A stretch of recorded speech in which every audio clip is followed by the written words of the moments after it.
정말 충격적인 상상하게요. 예를 들어서 너의 어머니 얼굴에 침을 뱉어. 아이고야, 이 공영 얼마면 방송에서 할래? 네가 얼마면 이 행동을 하겠어? 흥미로운 거는 인간은 복수의 욕구를 지닌 존재다라는 걸 강조하고 있어요. 복수요? 뇌과학자 장동선 박사와 함께 폴 블룸이 쓴 최선의 고통이라는 아주 독특한 제목의 책을 이야기하고자 합니다. 장 박사님 어서 오세요. 네, 안녕하세요. 반갑습니다. 꼭 한번 만나 뵙고 싶었습니다. 저 성공회감 정말 애청자고요. 아, 진짜로? 네, 고맙습니다. 이번에 또 바뀌시고 진행 너무 잘하고 계셔서 저도 만나보고 싶었습니다. 고맙습니다. 제일 좋아하는 코너에 나오게 돼서 너무 기쁘고요. 네네네. 다음에 제 책으로도 한번 나와야 되겠습니다. 벌써 예약까지 좋습니다. 근데 오늘 다루게 될 책이 저는 제목을 보고 깜짝 놀랐어요. 최선의 고통? 이게 무슨 말이지? 사실 최선의 고통이 한국어 버전 번역이 잘 된 것 같아요. 제목이. 네, 왜냐하면은 영어 원제는 The Sweet Spot이라고 그래서 예. 고통과 기쁨 사이에서 우리가 얼마만큼의 밸런스 포인트를 찾아야 되는가라고 하는 이 얘기를 하고 있어요. 네. 근데 한국어로 최선의 고통 이거 어구로 잘 끈 것 같습니다. 이게 전문 용어로 딱 듣자마자 고통? 제일 좋은 고통이 뭐지라는 생각을 하게 해서 이 제목은 잘 번역한 것 같아요. 근데 책 내용에도 나옵니다만은 정말로 이 고통을 왜 최선의 고통이라고 표현했는지를 알 수가 있겠더라고요. 네. 그리고 스위스팟. 근데 일단은 이 최선의 고통이라는 책을 고르신 이유부터 한번 들어볼까요? 그러니까 보통 뇌과학자 이러면은 어떻게 예. 하면은 뇌를 더 잘 쓸 수 있나요? 기억력이 좋아지고 학습 능력이 좋아지나요? 또는 뇌가 어떻게 더 행복해질 수 있나요? 이런 종류의 질문들을 그렇죠. 많이 받아요. 네. 근데 그 답을 하다가 예. 제가 생각할 때 이 포인트를 정말 잘 집었다라고 예. 하는 이야기를 해주는 책이 요 책 최선의 고통이고, 또 최근에 약간 역주행하면서 도서시장에서 이슈를 끌고 있는 비슷한 맥락의 책 중에 도파민 네이션이라고도 있어요. 그 도파민 디톡스를 이제 요새 유행처럼 하면서 나온 얘기인데, 예. 최선의 고통이라는 책이 하고 있는 얘기는 우리가 어떻게 일부러 사서 고생을 하고 선택적 고통을 선택할 때 예. 우리 삶이 나아질 수 있는가라는 이야기를 하고 있는데, 이 안에 되게 많은 뇌과학적인 인사이트가 담겨 있어서 어떻게 하면 우리가 조금 더 행복해질 수 있는가라고 하는 얘기를 삐딱하게 꼬아서 흥미롭게 해주는 책을 고르다 보니까 이게 최선의 고통이 되었습니다. 사서 고생한다라는 것에 대한 의미도 좀 담겨 있고, 이 폴 블룸이라는 저자가 예일대 심리학과 교수예요. 네, 맞습니다. 그리고 예. 굉장히 그 대가로 꼽히는 수잔 캐리라고 하는 학자가 예. 있는데, 이분의 제자기도 하고요. 네. 하버드 대학교의 수잔 캐리, 그러니까 인지론자들 캠프에 있어서 우리가 어떤 형태로 세상의 개념들을 이 우리의 마음, 심리 안에서, 뇌 안에서 매핑하는가, 이 주제의 대가들의 어떤 그 계보 안에 있는 연구자인데요. 흥미로운 거는 폴 블룸이라는 이 심리학자가 네. 약간 반골 기질과 또라이 기질이 있어요. 그러니까 무슨 얘기냐면 네. 사람들이 공감을 해야지, 공감은 더 좋아, 막 이런 얘기를 하고 있으면 꼬아서 예. 요 책 전에 나왔던 책이 Against Empathy거든요. 예. 공감에 반대하며. 그러면서 이렇게 얘기하는 거죠. 다 공감 좋은데 예. 과연 공감이 무조건 좋기만 한 걸까? 아. 공감이라는 게 비리로 이어지고 우리 편만 봐주고 내 새끼만 이쁘고 이렇게 잘못 갈 수 있진 않을까라고 사람들이 생각하지 못했던, 완전 반대로 해석을 해본 다 거네요. 좋다고 생각하는 공감에 대해서 그 반대의 폐해는 어떨까, 이런 이야기를 되게 진지하면서 설득력 있게 꺼내주거든요.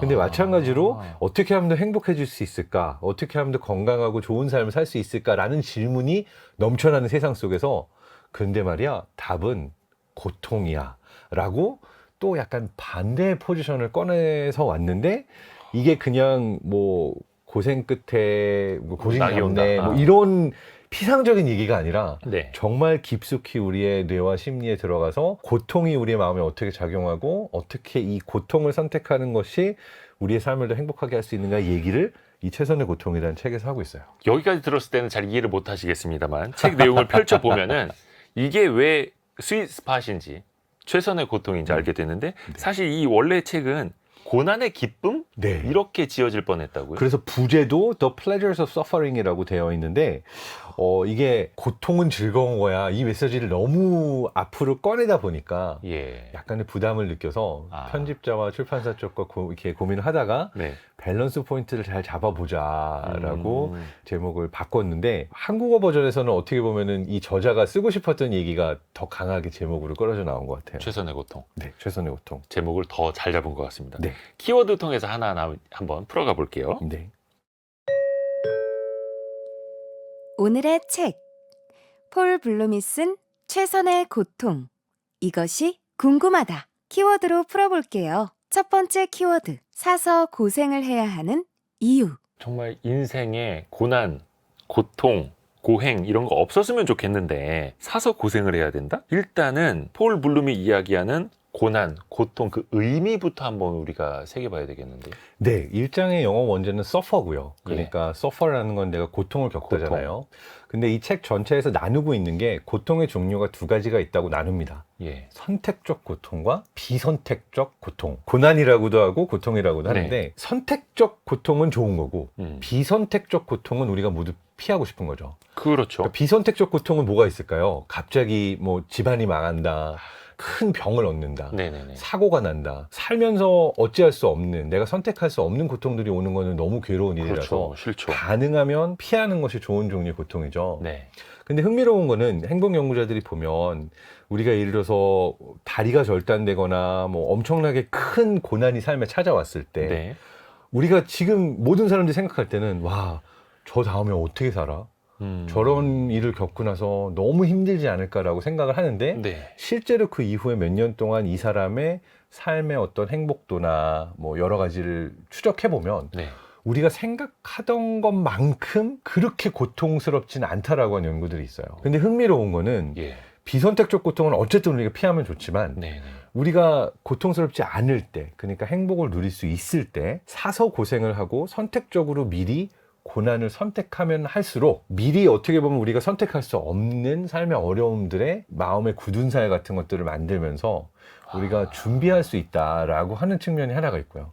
그러니까 약간 백신 같은 느낌이에요. 네. 그러니까 백신이라는 게 우리 몸 안에 일부러 바이러스를 미리 넣어줘서 실제로 나중에 바이러스 감염이 왔을 때 대비할 수 있는 어떤 힘을 준다라고 설명을 한다면 나중에 크게 아프지 않도록 삶에 있어서 우리가 사서 고생을 하고 선택적 고통을 선택하고 싶지 않지만 근데 이것을 선택할 때 사실 그게 우리 삶에 제일 도움이 되는 일이다.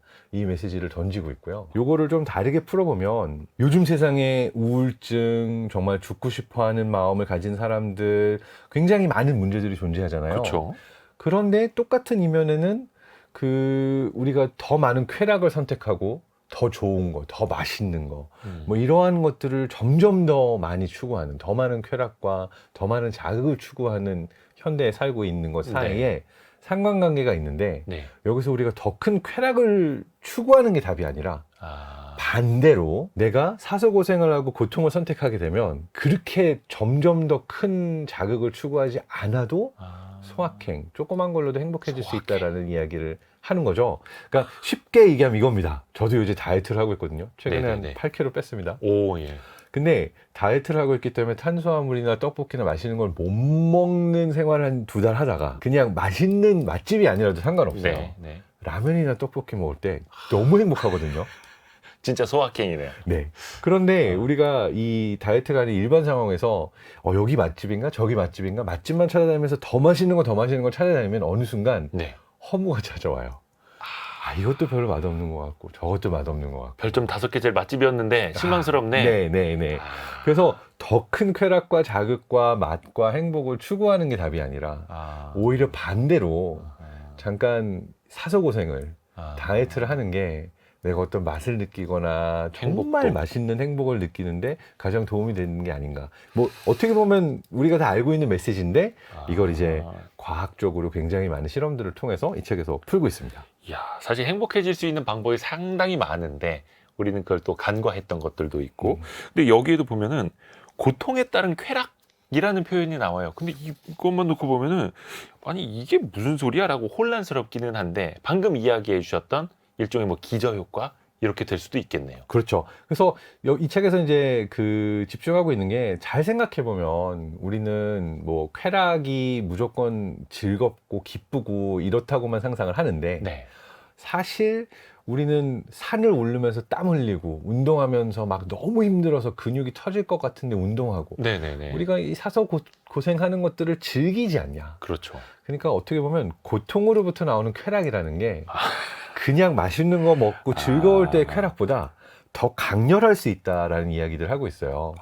그래서 1장에 이어지는 2장에는 benign masochism이라고 그래서 네. 양성 피악증이라는 얘기를 합니다. 아, 그러니까 어떻게 보면 고통을 당하고 고통을 경험할 때 내가 성적 쾌감을 느끼는 사람들을 메저키스트라고 하는데 예.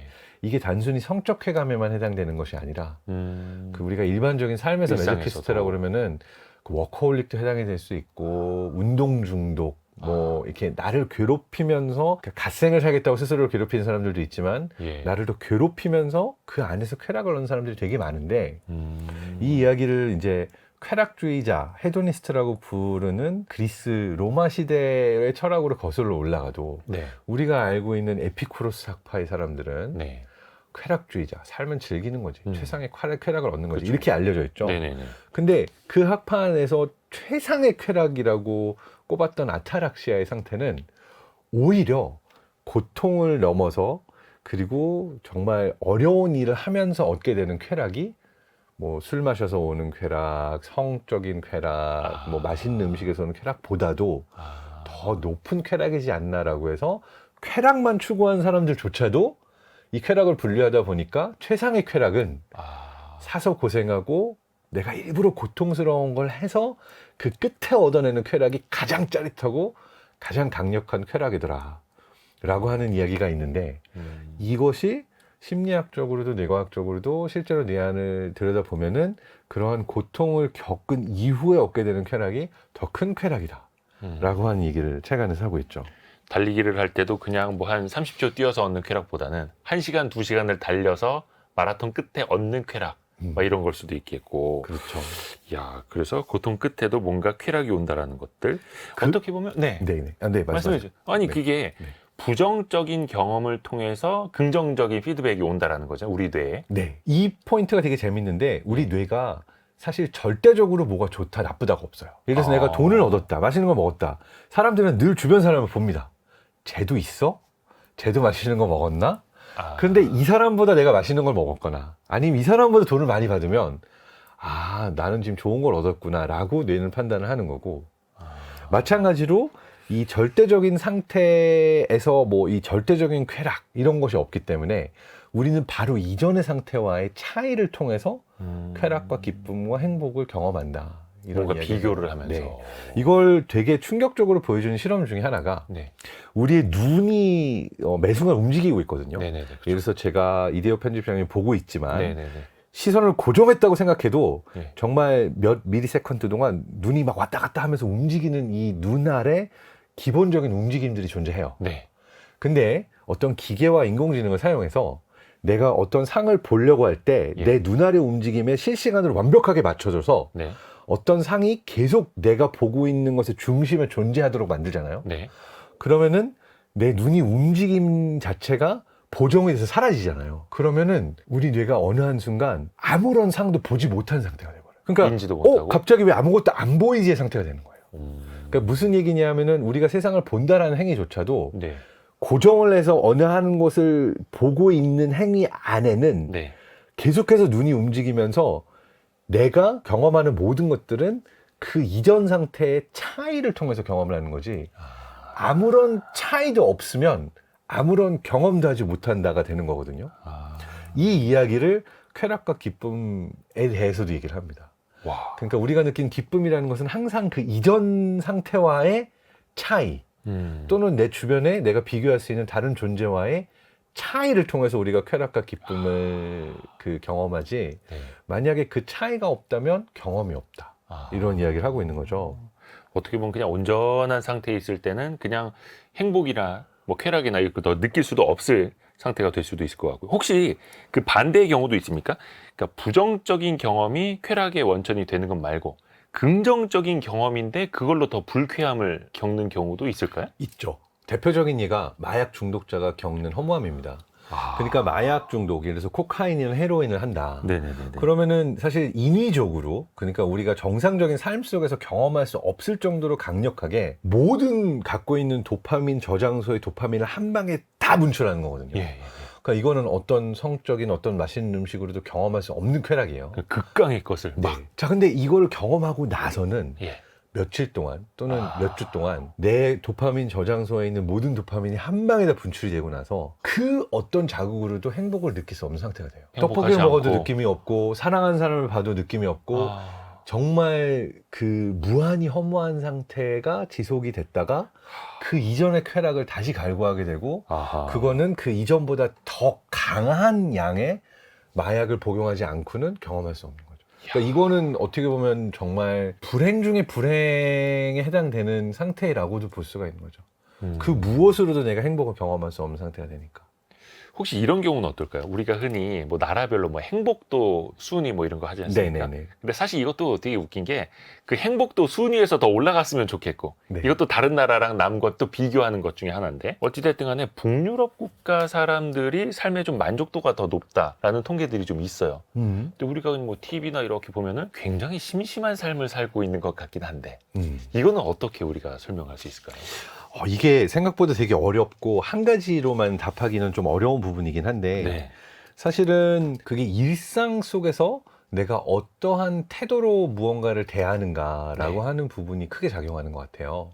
되게 흥미로운 게 북유럽이라고 그러면 일반적으로 춥잖아요. 네. 그리고 사실 춥고 햇빛이 들지 않으면 비타민 D 생산도 어렵고 여러 가지로 좀 우울하고 예. 가라앉은 느낌을 가질 수밖에 없다라고 알려져 있어요. 네. 근데 스탠포드 대학교의 한 실험자가 2015년경에 네. 북유럽에 가서 겨울 마음 태도 설문지인가 하는 연구를 해요. 네. 이 책에 나오는 연구는 아니고 다른 연구긴 한데, 그러면서 어떤 걸 발견하냐면 더 북쪽으로 가서 더 혹독한 겨울을 나는 지역일수록 오히려 우울증이 적고 추위나 햇빛이 적은 거에 영향을 적게 받더라. 근데 이게 대체 왜 그러냐라고 봤더니 어떤 상관관계가 있냐면 겨울을 더 긍정적으로 받아들이는 사람일수록 실제로 삶에서 다른 것에 대해서도 긍정적으로 더 긍정적인 마음의 태도를 가지고 있더라. 그러니까 뭐 우울증에도 취약하지 않고 뭐 굉장히 그 어떻게 보면 본인이 춥고 싫을 수 있는 겨울인데 이 겨울을 긍정적으로 받아들이는 연습들을 했던 사람들이 삶에 있어서의 다른 고통이나 다른 어려움들에 대해서도 그거 별거 아닌데? 단련이 되어 있는 단련이 되어 있으면서 전체적으로 더 행복한 삶을 살 수 있는 연습이 되어 있더라. 그래서 이게 약간 뭐 저의 해석이긴 합니다만 결국 우리가 행복하고 행복하지 않고는 나에게 주어진 행복의 절대적인 강도에 의해서 결정되는 것이 아니라 이 행복을 대하는 사람의 마음의 태도와 삶의 태도에 의해서 더 크게 결정되지 않는가를 보여주는 예 같아요. 그래서 어떻게 보면은 요 최선의 고통의 책에서의 메시지랑 맞닿아 있는 거죠. 겨울이면 싫고 춥고, 그러니까 오히려 사계절이 있으면서 추운 겨울이 오는 데서 겨울을 싫어하는 사람들의 경우는 겨울에 그 계절에 따른 우울증을 더 많이 경험하는데, 그 겨울이라는 것을 겨울 뭐 그 겨울에는 그럼 우리가 뭐 스키도 타러 갈 수 있고 썰매도 즐길 수 있고 좋아하는 것들을 많이 할 수 있다라고 해서 겨울 자체를 나쁘게 받아들이지 않는 사람들의 경우에는 오히려 삶에서 다른 부분에 있어서도 이런 우울증을 느끼거나 하는 게 덜하더라. 제가 아는 네. 그 되게 좋아하는 대표님이 한 분 있어요. 네. 어느 기업의 대표님이신데 이분은 사서 고생하는 걸 즐기세요. 그러니까 일부러 몇 주씩 히말라야 산맥에 등반을 가고 예.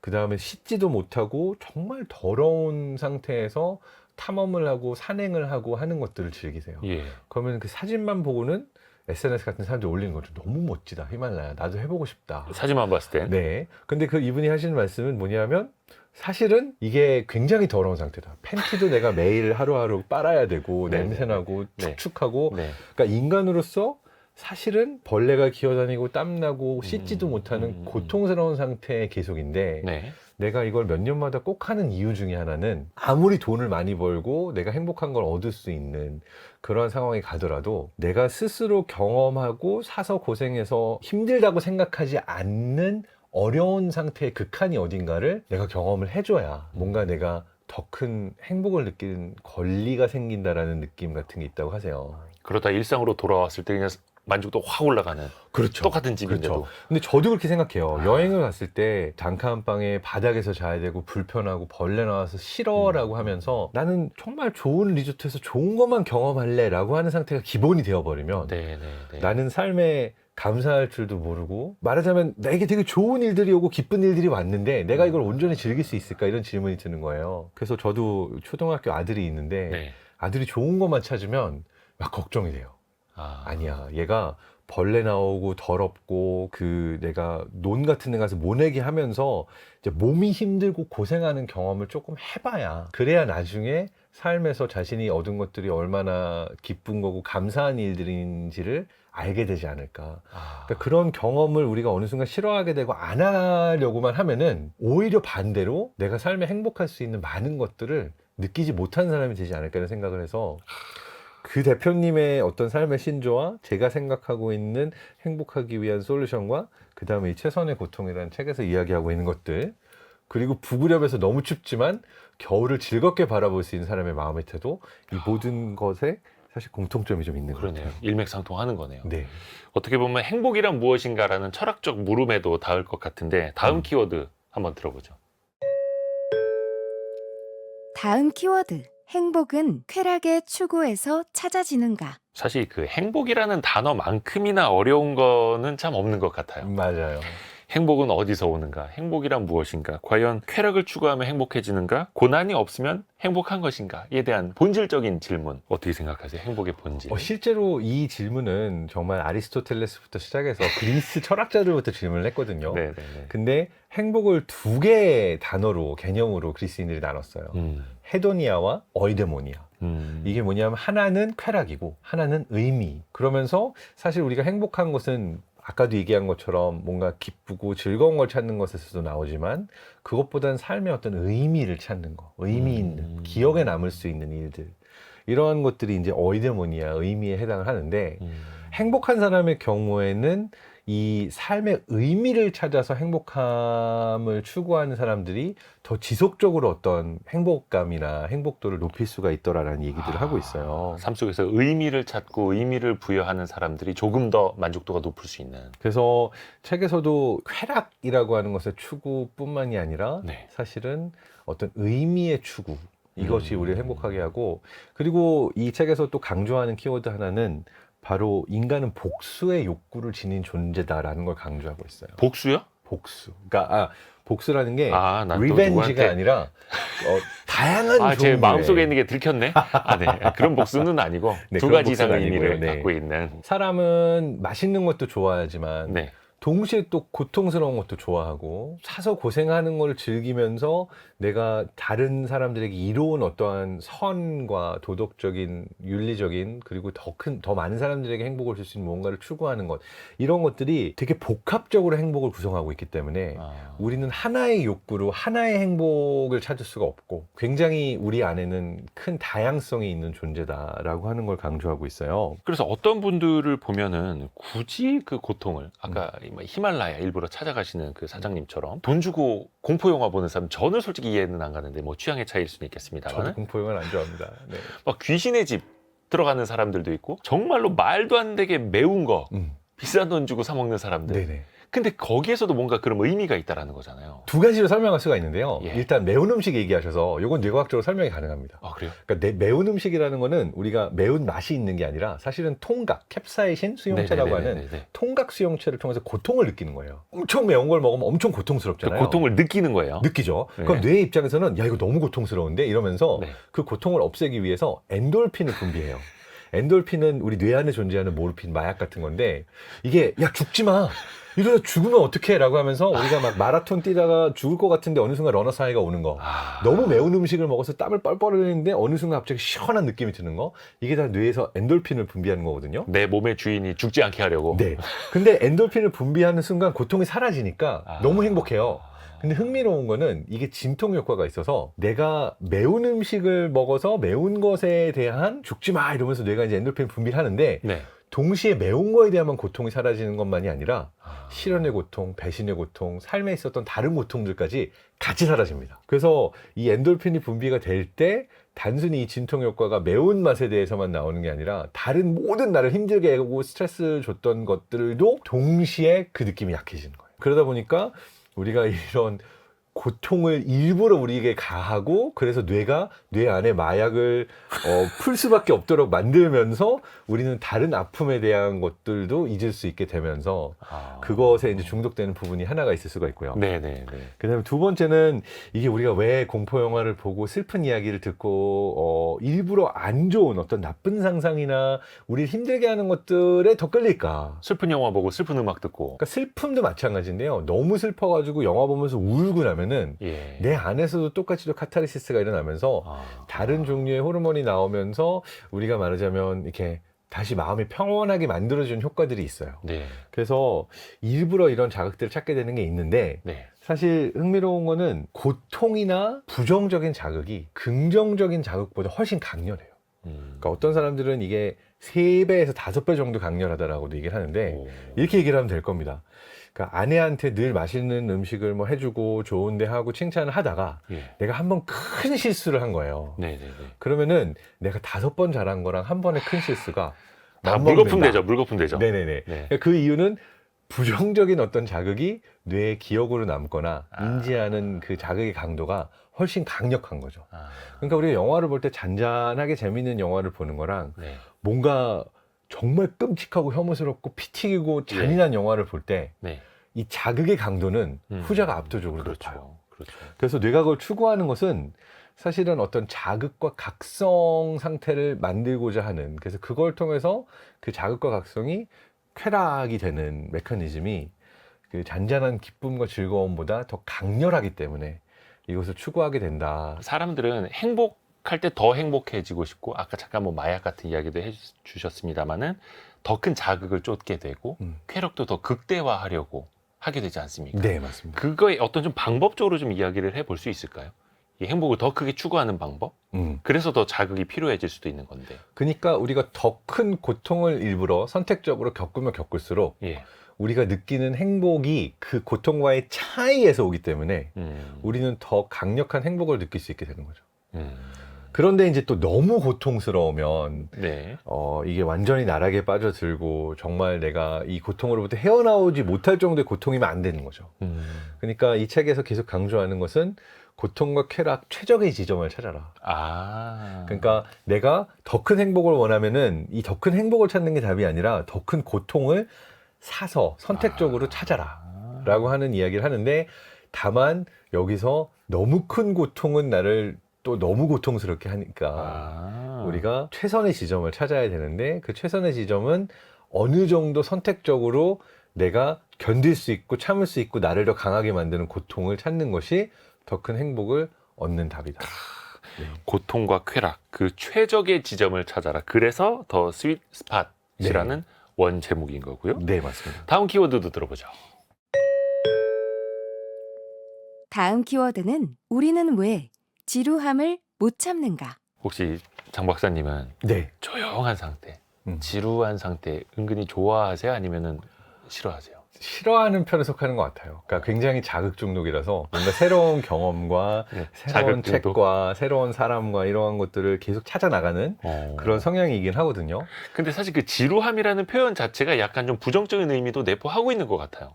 사람들이 권태라든지 이 지루함을 못 참는다라는 거잖아요. 네. 뭐 짧은 시간은 견딜 수 있겠지만. 그래서 사람들은 정말로 가장 싫어하는 것 중에 하나가 권태, 지루함이라고 할 수가 있고, 그러다 보니까 우리는 사실 예전에 비해서 삶이 지루함이나 권태로 찰 만한 여지가 별로 없죠. 항상 까똑 울리고 모바일 게임하고 아니면은 쇼츠나 릴스를 보거나 아니면 TV를 보거나 넷플릭스를 보거나 사실 많죠. 시간이 없어서 이 모든 것들을 다 경험할 수 없을 만큼 우리는 자극이 넘쳐나는 시대에 살고 있다라고 할 수가 있는데 그러니까 이것 역시도 저자인 폴 블룸은 문제로 꼽고 있어요. 그러니까 우리가 사실 계속해서 자극과 각성을 찾기 때문에 우리가 지루함을 참지 못하고, 그러다 보니까 사실 이 지루함을 참지 못해서 자극을 계속 추구하고 자극으로 인한 쾌락을 추구하다 보니까 우리에게 더 큰 행복을 줄 수 있는 의미를 놓치고 있는 것은 아닌가라고 하는 얘기를 던지고 있는 거죠. 그래서 저도 사실 계속 자극을 찾는 편에 속하지만 뭔가 뿌듯하면서 정말 오늘 뭔가 그래도 의미 있는 일을 했다라고 하는 날은 굉장히 그 지루하고 내가 싫을 수 있는 일이지만 예를 들어서 글을 썼다든지 네. 한 챕터를 책 쓰는 일은 사실 가장 어떻게 보면 힘들죠. 스스로를 괴롭히는 일 중에 네. 하나인데 네. 근데 하루 종일 신나게 놀았다 보다 네. 그래도 하루 종일 내가 20페이지는 썼다 라고 할 때 저녁에 잠자러 갈 때 조금 뿌듯함을 느끼는 거는 이 권태와 이 지루함과 이 힘듦을 이겨내고 내가 그래도 뭔가 창조적인 작업을 했다라고 했을 때 어떤 의미를 느끼는 뿌듯함이 찾아오는데 근데 계속 해가지고 뭔가 나이들을 다양한 자극들을 채우다 보면 이 더 깊은 어떠한 경험은 하기 어려운 상태가 될 수도 있죠. 그렇게 해서 뭔가 의미를 찾는 노력도 그 중에 하나가 되는 거고 조금 충격적인 이야기도 담겨 있더라고. 한 실험 결과인데 네. 너무나 지루한 상태 속에 사람들을 놔뒀을 때 스스로 뭔가 전기 충격을 가하는 사람들도 나타났다라는. 네, 이게 사이언스지에 실렸던 되게 유명한 논문인데요. 네. 사람들은 스스로 자신에게 괴로운 일을 선택하지 않을 거라고 우리는 생각하잖아요. 그냥 뭐 조용한 상태. 네. 근데 내가 어떠한 실험 상황에서 굉장히 지루하고 그냥 멍 때리고 있어야 되는 상황이 오게 되면은 네. 그 상황보다는 차라리 나 스스로에게 어떤 아픈 자극을 가하는 쪽을 선택하는 사람들이 생각보다 많았다. 그게 어떤 의미라고 해야 될까요? 약간 잔혹한 방법까지는 가지 않는 건데 그것도 역시 뭔가 최선의 고통을 찾는 과정이라고 봐야 될까요? 그러니까 사실 뇌의 입장에 있어서는 계속해가지고 살면서 나에게 의미 있는 경험들을 찾죠. 그러니까 내가 생존할 수 있고 또 나뿐만 아니라 내 다음 세대가 생존하는데 도움이 되는 것들을 계속해서 학습하는 게 의미가 있잖아요. 네. 근데 물론 긍정적인 것들, 좋은 것들을 기억하는 게 좋지만 내가 죽을 수도 있어. 또는 내가 정말 이거는 꼭 피해야 돼라고 하는 어떤 부정적인 고통과 수반된 경험들을 뇌는 더 강력하게 기억하죠. 왜냐하면 네. 이것들은 피해야 되니까. 그런데 만약에 아무것도 경험하지 않는 상태와 내가 고통이라도 경험하는 상태가 된다라고 하면은 뇌의 입장에 있어서는 고통스러운 것이라도 경험하는 쪽이 더 낫다라는 판단을 할 수도 있는 거죠. 차라리. 왜냐하면 그것이 결과적으로는 도움이 된다라고 판단할 수가 있는 거죠.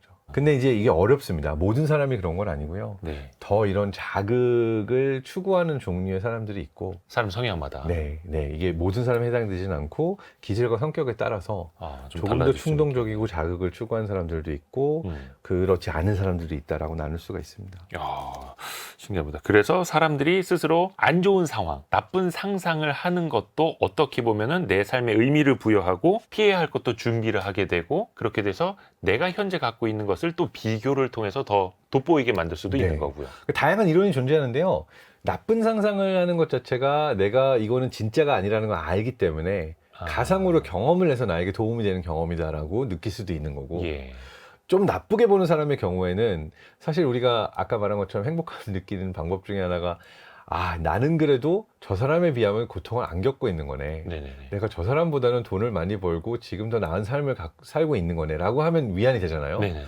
근데 우리가 되게 잔혹하고 되게 끔찍하고 정말 막장의 어떠한 드라마나 영화를 보게 되면은 예. 그게 부정적인 경험이지만 그래도 지금 방금 본 그 끔찍한 삶에 비하면 나의 삶은 좀 낫구나 라고 하는 또 비교하면서 위안을 얻을 수 있는 소스가 된다 라고 보는 이론도 있고요. 그래서 뭔가 타인이 창조한 타인이 경험하고 있는 부정적인 경험을 우리는 즐겨한다라고 하는 심리도 있다라는 건 폴 블럼 얘기하고 있죠. 마치 그 오징어 게임 주인공들을 보면서 내가 저 상황에 놓이지 않은 게 정말 다행이다. 그렇죠. 그리고 로마 시대를 보면 글래디에이터들이 목숨을 걸고 앞에 싸우고 있지만 내가 아니지만 저들이 말하자면 삶과 죽음을 걸고 싸우고 있는 장면에 있어서 뭔가 쾌감을 얻는 거죠.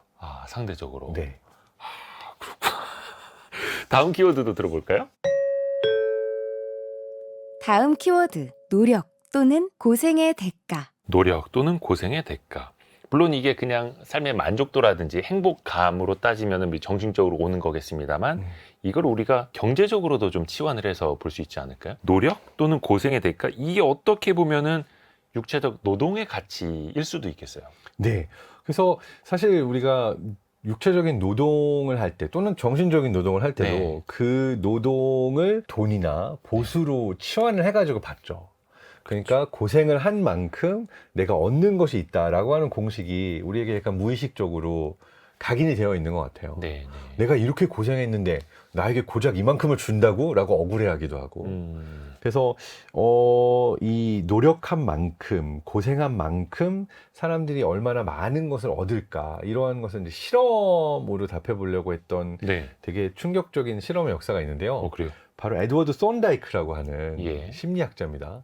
이게 20세기 초에는 말도 안 되는 실험들을 많이 했었어요. 전기 충격가하는 실험, 뭐 감옥에 넣는 실험 포함해서. 네. 근데 이 실험은 뭐였냐면은 가상 대가 실험이라고 그래서 누군가에게 정말 창피하거나 고통스럽거나 비도덕적인 행동을 하게 하려면 얼마의 대가를, 얼마의 돈을 주면은 이 사람이 이걸 할까? 뭐 예를 들면 사람들 앞에서 빨개 벗고 춤춰라. 네. 근데 이게 과연 얼마면 될까? 막 이런 식의까지. 네. 그래서 그 상상을 하게 하는데 정말 네. 충격적인 상상을 하게 해요. 예를 들어서 너의 어머니 얼굴에 침을 뱉어. 아이고야. 근데 이 얼마면 공영방송에서. 할래? 라는 형태로 이제 물어보고 이게 실험입니다, 여러분. 실험. 네, 그리고 예. 실제로 이 행동을 하게 하진 않았어요. 아, 다행이다. 충격적으로 그러니까 상상을 하게 하고 이제 가상의 상황에서 네가 얼마면 이 행동을 하겠어라고 그러니까 상상까지만 간 거지. 이야. 다행히 실제로 시키진 않았지만 예. 상상조차도 충격적입니다. 아, 그럼요. 예를 들어서 얼마면 너의 어머니의 얼굴에 침을 뱉을 수 있겠니? 그 다음에 얼마면 너 생리를 마취 안 하고 뽑는 경험을 얼마의 대가를 지불하면 이걸 생각만 해도 하겠어? 아파. 라고 하는 얘기들 하죠. 근데 흥미로운 건 영화에서는 이런 상황들이 나오죠. 이거를 그러니까 대가로 치환하는 실험이죠. 이거를 정말 고통이고 정말 어떤 사람이 그 일상 속에서 선택하라면 절대 선택하지 않을 고통이지만 대가를 지불한다고 했을 때 가상 대가입니다. 얼마의 돈과 얼마의 대가와 이 고통을 사람들은 치환할까라고 하는 실험을 했고 흥미로운 거는 절대 안 한다라고 하기보다는 제시하는 금액이 올라가면 올라갈수록 어느 포인트에서는 사람들이 한다. 저 정도면 1억이면 내가 1억이면 이 뽑는다. 아. 10억이면 우리 엄마도 이해하시겠지. 어머니께 집 사드리면은 10억이면 그 정도는 왜 엄마 한 이렇게까지 번만 가는 참아줘, 거죠, 막 사람들이. 이렇게. 네네네. 아. 근데 이게 저는 읽으면서 충격적이긴 했는데 사람들에게 정말 질문을 던져보면 사람들이 정말 어느 정도의 금액까지 올라가게 되면 할 것 같아요. 그게 인간이라는 존재라는 거죠. 그렇죠. 사악하죠. 그러니까 고통조차도 그리고 정말 극심한 어떤 노력조차도 그만큼의 대가가 지불이 되면 할 수 있다라고 치환이 될 수 있다. 아니, 아까 오징어 게임 얘기를 했습니다만 네. 목숨 걸고 게임에 참여해서 총 상금이 1,000만 원이면 안 하겠죠. 근데 456억이라니까 하는 것 아닙니까? 그렇죠. 그 지점. 그 지점. 그래서 야. 이 가상 대가 실험이라는 이야기를 하면서 사람들이 근데 대체 그러니까 이 흥미로운 포인트는 그거죠. 저만큼의 고통을 이만큼의 대가와 바꾼다라는 생각을 하는 것 자체가 왜 고통이 이만큼의 대가로 지불이 되어질 수 있다라고 생각을 하는가라고 하는 질문이 있는 거죠. 그 고통을 그냥 피하면 되는 것 아닐까? 와. 그걸 어떤 돈과 대가로 우리가 과연 바꿀 수 있을까? 그냥 그 사고 안에 있는 그러니까 우리가 고생한 만큼 얻는 게 있어야 된다는 사고를 하고 있다는 걸 보여주고 있기도 하고요. 이건 이제 설명하려는 하나의 그 이론 중에 하나가 그 의미 부여 이론이라고 그래서 네, 네. 뇌의 경우에는 어떤 경험이라는 것 자체가 나에게 어떤 의미가 있는가를 계속해서 고민한다라고 얘기를 하고 있어요. 아, 이게 나에게 어떤 의미가 있는가? 그러니까 인지 부조화로도 설명을 하는데 네. 뭐냐면 사람들에게 어떤 고통을 겪게 하고 그 고통이 의미가 있어야지만은 내가 그 고통을 참고 견딜 수가 있는 것이지 만약에 내가 아무 의미 없이 복불복으로 456억이 아니라 그냥 내가 랜덤하게 그 고통을 겪어야 된다라고 생각을 하게 되면 너무 억울한 거죠. 못 참죠. 그렇기 때문에 뇌는 실제로 내가 그 고통이 랜덤하게 나에게 온 것이라 할지라도 내가 이만큼의 고통을 겪는 것에는 의미가 있을 거야 라고 설명을 하려 한다. 대표적인 예 중에 하나가 스톡홀름 신드롬이라고 그래서 예를 들어서 납치를 당하고 납치범에게서 고통을 당했던 어떤 여성이 이 납치범은 나와 사랑에 빠져서 나를 너무 좋아해서 납치한 걸 거야 라는 상상을 하는 것 그리고 그렇게 믿는 것 자체를 이제 스톡홀름 신드롬이라고 하잖아요. 네.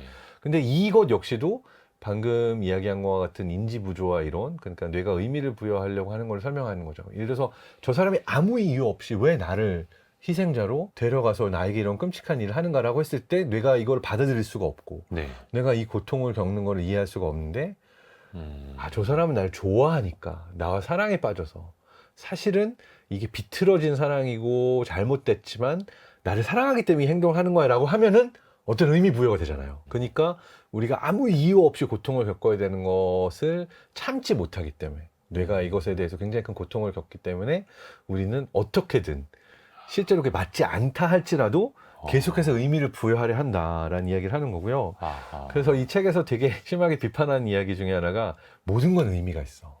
삶에는 everything happens for a reason 이라는 네. 얘기를 하는 거를 많은 사람들이 믿지만 사실은 그 믿음 자체가 과연 맞을까? 라고 하는 질문도 던지고 있죠.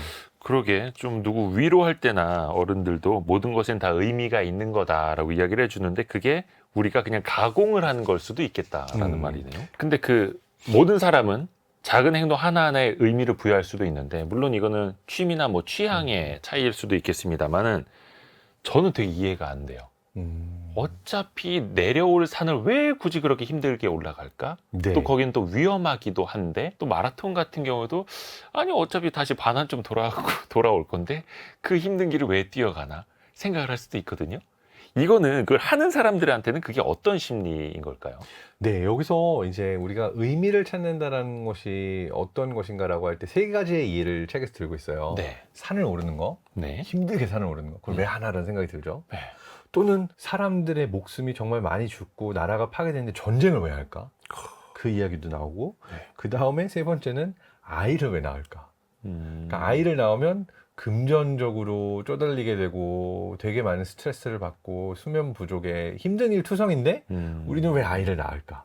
뭐 이 얘기까지 하고 있는데 여기에서 이제 설명하는 게 그거죠. 뭐냐면 사람들은 당장 만족하고 잠깐의 쾌락, 기쁨 요 경험 때문에 하는 것이 아니라 사실은 어떠한 것이 나에게 가장 기억에 남을까? 내가 어떠한 행동을 했을 때 미래에서 네. 과거를 돌아볼 때 아, 이거 정말 좋았어, 의미 있었어 라고 하는 것을 생각한다는 거죠. 그래서 아. 실제로 그런 실험이 있어요. 네. 사람들에게 어떠한 여러 가지 경험들 중에서 그 경험을 선택하게 했을 때 사람들은 지금 당장 나에게 어떤 효용을 주는 좋은 경험을 선택하는 게 아니라 내가 나중에 미래에 저장할 목적으로 생각했을 때 가장 기억에 남을 만한 경험을 선택하는 거죠.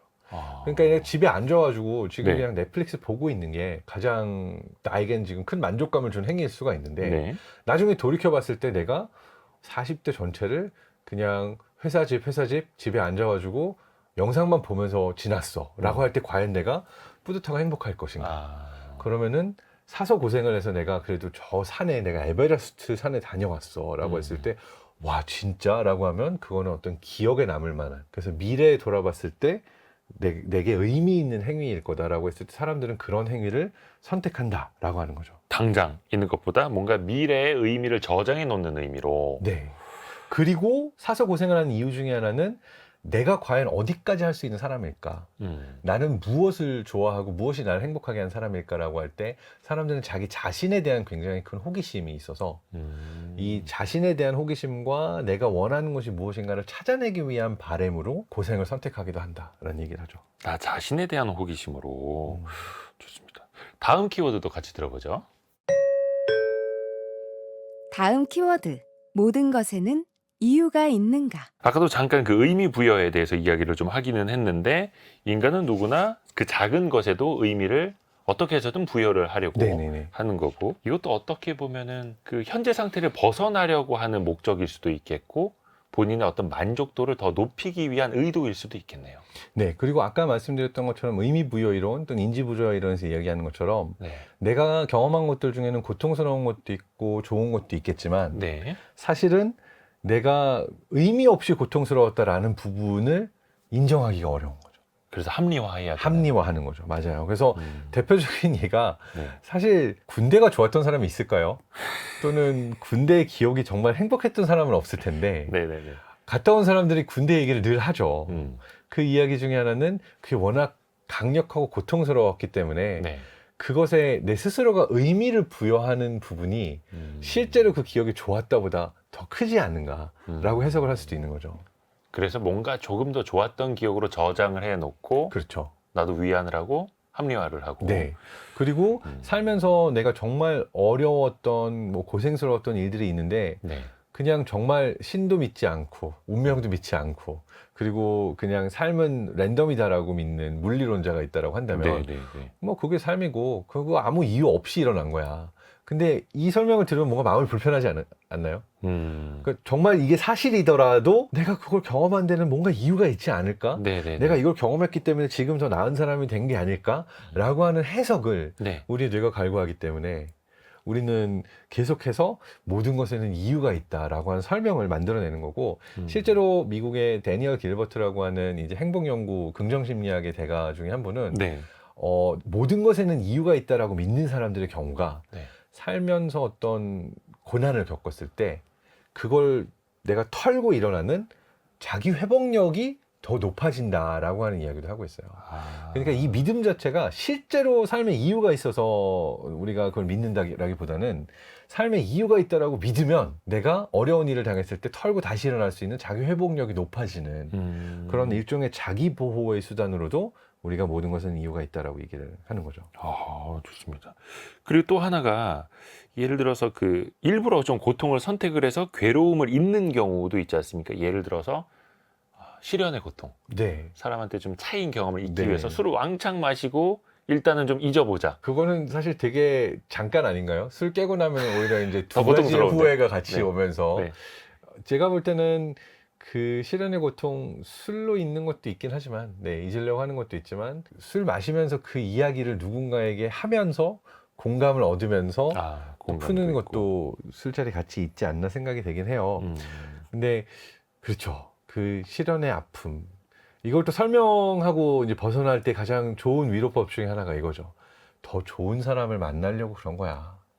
이 모든 경험이 쌓여서 더 좋은 사람을 만날 거야. 그것도 의미 부여하는 거네요. 그렇죠. 근데 의미 부여를 할 때 또 위로가 되잖아요. 아. 그러니까 우리의 뇌는 사실 만족과 쾌락보다도 내가 하고 있는 행동과 내가 어떤 사람이고 내가 왜 이런 삶을 살고 있는가에 대해서 의미를 느끼고 싶어하는 부분들이 더 크다라고 하는 이야기를 책에서는 계속 하고 있습니다. 근데 그 의미를 느끼는 순간은 사실 내가 모든 게 등 따숩고 배부르고 이 상황에서 내 삶은 정말 의미 있어라고 느끼기보다는 어떤 굴곡, 어떤 고통을 느끼는 순간 그것을 벗어나서 내가 의미 부여를 하게 되니까 삶의 의미를 느끼는 순간들은 내가 어떤 삶의 저점을 찍거나 고통을 느낄 때 그런 의미 부여가 더 강하게 온다라고 하는 이야기도 하고 있는 거죠. 의미 부여. 그러니까 의미 부여를 잘하고 많이 할 때 자기 회복력이 강하다. 그렇죠. 네. 앞에서도 그 헤어진 사람 생각하면서 더 좋은 사람 만날 수 있어라고 의미를 부여하면서 자기 회복을 하는 것처럼. 그렇죠. 근데 또 나쁘게 보면은 이게 그냥 과도한 합리화 혹은 정신 승리가 될 수도 있는데 또 사실은 정신 승리를 해야 고통을 또 잊고 행복해질 수도 있는 거고요. 어느 정도는. 이게 두 가지 양면이 있어요. 잘 말씀하신 것처럼 한편으로는 내가 의미 부여를 해야 여기서 벗어나거든요. 그렇죠. 근데 의미 부여를 너무 잘해서 정신 승리를 너무 잘하는 사람 특징이 뭔지 아세요? 안 바뀌어요. 그러니까 분명히 헤어지거나 내가 뭐 실연의 고통을 겪은 게 뭐 모두가 겪은 걸 수도 있지만 내가 늘 도박을 한다든지 내가 늘 막 화가 나면 소리를 지른다든지 내가 가지고 있는 안 좋은 특성 때문에 헤어지게 될 수밖에 없었던 상황이 있을 수가 있잖아요. 그럼 이 경우에는 내가 의미 부여를 해가지고 잠깐 잊고 또 다른 사람과 똑같은 일을 계속 반복하기보다는 그 고통을 온전히 겪으면서 내가 고통스러웠던 이유는 내가 이렇게 잘못했기 때문이야. 이 고통 때문에 나는 바뀌어야 하는 게 맞아. 라는 결론으로 가는 게 더 생산적이지 않을까요? 그러니까 이게 한편으로는 뭐 이걸 털고 일어나서 다시 회복하는 데는 의미 부여가 의미가 있을 수 있지만 이 고통을 안 겪으려고 하고 이 고통을 말하자면 잠깐의 정신승리로 벗어나려고만 하게 되면은 이 사람은 자신의 실수나 자신의 잘못된 부분들을 고치지 못하는 사람으로 남을 수 있다라는 그런 위험이 있는 거죠. 그러니까 이 경우에는 오히려 온전히 내가 왜 이렇게 고통스러워야지? 내가 이런 실수를 했네. 그럼 다시는 이 실수를 하지 않겠어. 내가 이런 사람이지 않고 나는 바뀌겠어. 라고 하는 강력한 결심을 하고 그 다음번엔 그 실수를 하지 않는 사람이 되어야 내가 더 나은 사람이 될 수 있지 않을까.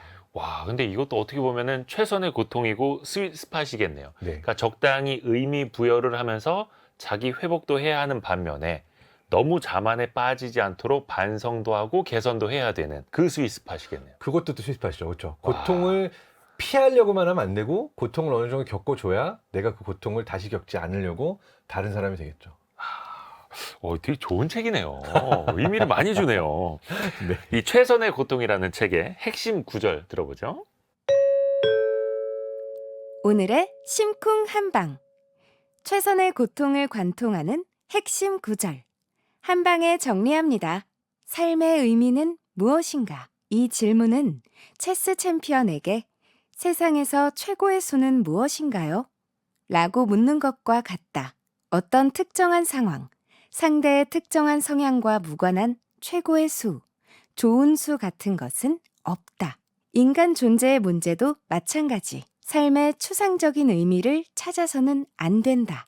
이 문구를 핵심 구절로 꼽아주신 이유는 네, 어떨까요? 이게 사실은 그 폴 블룸이 이야기한 게 아니라 폴 블룸이 인용한 빅토 프랭클이라고 하는 예. 죽음의 수용소에서라는 책을 쓰기도 한 그 나치의 그 고문을 이겨내고 나온 한 분의 말씀인데, 행복이라는 것이 모두에게 적용될 수 있는 답이 없다라는 이야기를 이 핵심 구절이 하는 것 같아요. 예. 그러니까 모든 체스 상대에게 이길 수 있는 수라는 게 없는 것처럼 네. 모든 사람에게 적용될 수 있는 행복이라는 것도 없는 거죠. 아. 제각각의 사람에게 제각각의 솔루션이 존재해야 된다라고 하는 건데, 결국 이 책에서 그 이야기하는 것 역시도 행복한 상태는 모두가 비슷할 수 있지만 네. 고통은 제각각 다 다르잖아요. 그럼 제각각 다르게 겪는 고통과 불행 안에 들어갈 수 있는 어떤 용기가 필요해야 되고, 네. 그래야 그 안에서 내가 나만의 삶의 의미를 찾을 수 있는 것이 아닌가라고 하는 그 메시지로 이 이야기를 저자가 던져주는 것 같습니다. 제각각의 상황에서 나의 삶의 의미를 찾아야 된다라는 네. 되게 뭐 역발상 같기도 하고 이 고통의 의미를 또 달리 보는 정말 좋은 책입니다. 네. 이 더 스위스팟 최선의 고통이라는 책을 어떤 분들이 좀 꼭 읽으셨으면 좋겠는지 말씀 좀 해주세요. 네. 요즘 사람들이 많이 행복해하고 싶어 하면서 동시에 굉장히 힘들어하는 시기인 것 같아요. 그래서 왜 나는 일이 안 풀리지? 왜 나는 이렇게 힘들지?라고 고민을 하면서 다 행복해하고 싶어 하는데, 네. 사실은 행복이 중요하다고 믿는 사람일수록 오히려 우울증이나 외로움을 겪을 확률이 더 높다라고 하는 연구도 이 책에 나와요.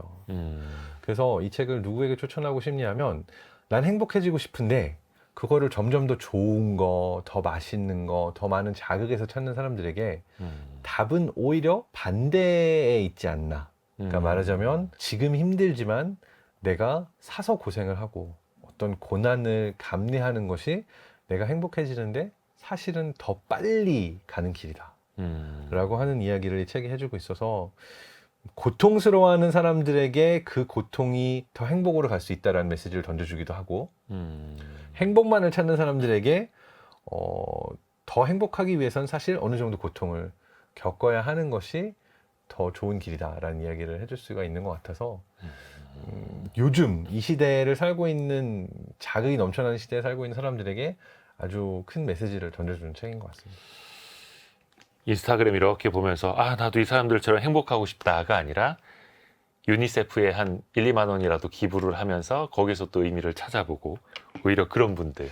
아니면 내가 지금 너무 힘든데 내가 이렇게 힘든 만큼 내가 행복해질 수 있겠구나 라는 희망의 메시지도 거꾸로 담겨 있는 것 같아요. 좋은 책입니다. 오늘 폴 블룸의 최선의 고통이라는 책을 뇌과학자 장동선 박사와 함께 이야기 나눠봤습니다. 말씀 오늘 정말 잘 들었습니다. 고맙습니다. 네, 감사합니다. 감사합니다. 네.